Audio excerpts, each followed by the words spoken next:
Okay, alright guys, I welcome you to this video where I'll be showing you how to uninstall application on Windows 10 Pro.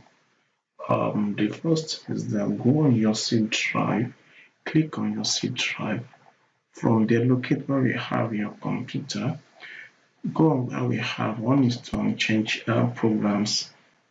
Okay, these are the programs I have on my system now. I want to uninstall this Adobe Illustrator CC. Okay, click on uninstall. It will ask you whether you want to uninstall the application. Click on the uninstall.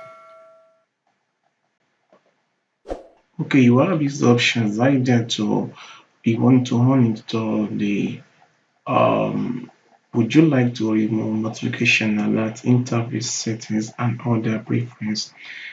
But for now, I want to click on here to remove. Now it will start the operation by uninstall the application. When it gets to we have it at 5% now, it will reach 100% before it gets everything uninstalled. From there you will now restart your system for you to have the whole operation done. Bye for now. See you in the next video.